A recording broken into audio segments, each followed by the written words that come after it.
চাকরি পেয়েছে তাদেরকে ছানবিন না করার জন্য সবাইকে চাকরি হারাতে হয়েছে। সেই 26,000 চাকরি ড্যামেজ কন্ট্রোল করার জন্য তিনি এই জিহাদিদেরকে রাস্তায় নামিয়েছে এবং যাতে বিষয়টা মানুষ ভুলে যেতে পারে। ঠিক এর আগে সিএ বিল যখন আমাদের সরকার আনতে চেয়েছিল, এইরকম জিহাদিদেরকে দিয়ে টোল ট্যাক্স থেকে রাস্তায় স্টেশন লুট সন্ত্রাস তৈরি করেছে, রাস্তা অবরোধ করেছে। ঠিক তেমনি ওয়াকফ বোর্ড ওয়াকফ অ্যাক্ট যে আজকে লোকসভা রাজ্যসভা ধ্বনি ভোটে পাস হয়েছে, তারপরে তিনি শপথ নেওয়ার পরে রাজ্যের মুখ্যমন্ত্রী হয়ে তিনি বলছেন আমি এই বিল আমি মানি না।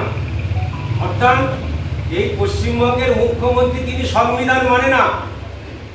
মাইনরিটি অ্যাপিসমেন্ট করতে করতে, কেন্দ্র সরকারের বিরোধিতা করতে করতে তিনি জিহাদি মুসলমানদেরকে দিয়ে রাস্তায় নামিয়েছে। আজকে ধুলিয়ান, সুতি, শামশেরগঞ্জ হিন্দুরা নিজে দেশে বনবাসী হচ্ছে আমাদের পূর্ববর্তী বক্তা বলেছেন। শুধু তাই নয়, আমরা দক্ষিণ 24 পরগনার ডায়মন্ড হারবার, আমাদের কোচবিহার, আজকে লাখো লাখো তারা রাস্তায় নেমেছে টুপি লুঙ্গি পরে, নারায় তকবীর করে। এবং আমরা অবাক হয়ে যাচ্ছি যে ওয়াকফ বোর্ড বিরোধিতা করতেই পারে, ভারতবর্ষের সংবিধানে ফান্ডামেন্টাল রাইট, কিন্তু বিরোধিতা করার সময় যদি গেরুয়া পতাকা দেখছে সেটাকে নামাতে হচ্ছে। এটা তো দেখেছেন। আজকে আন্দোলন করার নামে প্যালেস্টাইনের পতাকা,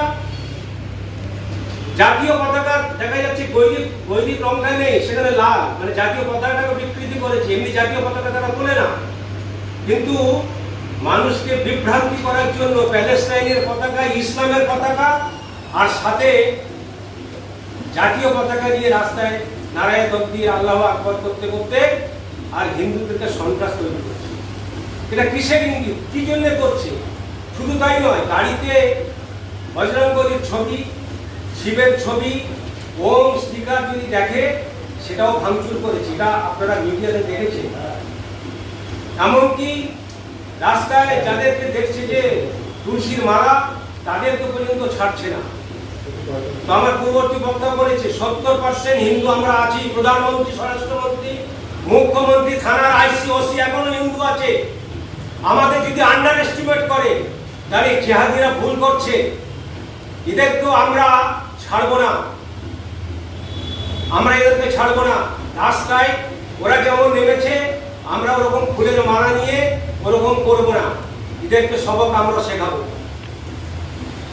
আমরা অবাক হয়ে যাই যে আজকের গণতন্ত্রের নামে পদ্ধতি, আমরা আন্দোলন করতে পারি, কিন্তু আন্দোলনের নামে সন্ত্রাস কি করে হতে পারে? আন্দোলনের নামে লুট, দোকান মকান কি করে লুট হতে পারে? তার মানে যেখানে হিন্দু কম আছে সেখানে হিন্দু শূন্য করা, যেখানে হিন্দু বেশি আছে এই রামনবমীতে সেখানে জল বিতরণ করছে। কিছু সেকুলার হিন্দুর বাচ্চা আছে, হিন্দুর ফেরিওয়ালা আছে, তারা ভাবছে দেখো সব মুসলমান খারাপ নয়। আমরা মনে করি সব মুসলমান খারাপ নয়। আব্দুল কালামও মুসলমান, কিন্তু আব্দুল কালামকে ওরা মুসলমান বলে না। আজকের মুসলমান পাড়াতে যাবেন, আব্দুল কালামের নাম কতজন জানে আর লাদেনের নাম কতজন জানে সেটাও সার্ভে করবেন। আজকে সেখানে শরবত বিক্রি করছে শিলিগুড়িতে, লাখো হিন্দুর ভিড় হয়েছে, আর যেখানে হিন্দু কম সেখানে পাথর ফেকছে।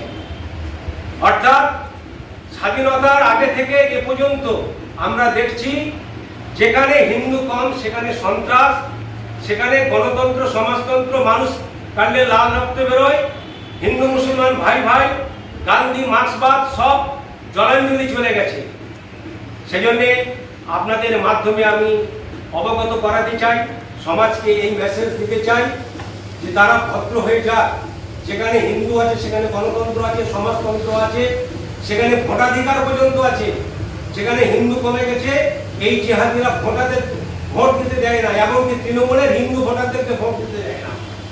সেজন্য ওয়াকফ বোর্ড নিয়ে ভারতবর্ষের সংবিধান মেনে যখন পার্লামেন্ট রাজ্যসভায় যখন পাস হয়ে গেছে, এটাকে নিয়ে মমতা ব্যানার্জি 26,000 চাকরির ড্যামেজ কন্ট্রোল করার জন্য এই জিহাদি মুসলমানদেরকে রাস্তায় নামিয়ে যে গন্ডগোল করছে, এটাকে আমরা ছেড়ে কথা বলবো না। গোটা সমাজকে আমরা আহ্বান করছি, আপনারা রাস্তায় নামুন। যে এই রকম যদি সন্ত্রাস তৈরি করে, তাহলে আমরা এদেরকে ছেড়ে কথা বলবো না, কারণ এটা এখনো বাংলাদেশ হয়নি। আমার এইটুকু বক্তব্য ছিল। আপনাদের যদি কোনো প্রশ্ন থাকে বলতে পারেন, বাকি লাগে।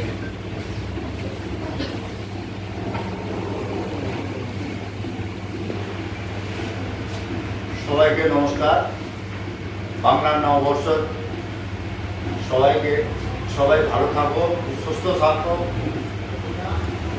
बांग्ला नववर्ष के उपलक्ष्य में सभी भाइयों को मैं हार्दिक बधाई एवं शुभकामना देता हूँ। हमारा देश धर्म के आधार पर दो भाग हुआ था, पाकिस्तान और हिंदुस्तान। हिंदुस्तान हिंदुओं का देश है, पाकिस्तान इस्लामिक कंट्री हो गया। उसके हिसाब से यह देश हिंदू राष्ट्र है। हिंदू राष्ट्र था, हिंदू राष्ट्र है, हिंदू राष्ट्र होगा। हम लोग ये जो जिहादी लोग यहाँ पर कुछ रह चुके थे, कांग्रेस पार्टी के जो गांधी जी और नेहरू जी इनको रख दिए थे और इनके पक्ष में कुछ कानून भी बना दिए थे हिंदुओं के विरुद्ध। हम लोग उसके भी विरुद्ध है। जो इनके पक्ष में कानून बना है हिंदुओं के विरुद्ध, उसके भी विरोध में है। और जो पाकिस्तान, पूर्वी पाकिस्तान, पश्चिमी पाकिस्तान से आ रहे हैं, अभी भी आ रहे हैं और यहाँ पर रह रहे हैं, हम लोगों को कोई आपत्ति नहीं है। आराम से कमाओ, खाओ, पियो। किंतु जिहादी मूल रूप से जो व्यवसायियों को लूट रहे हैं, लव जिहाद कर रहे हैं।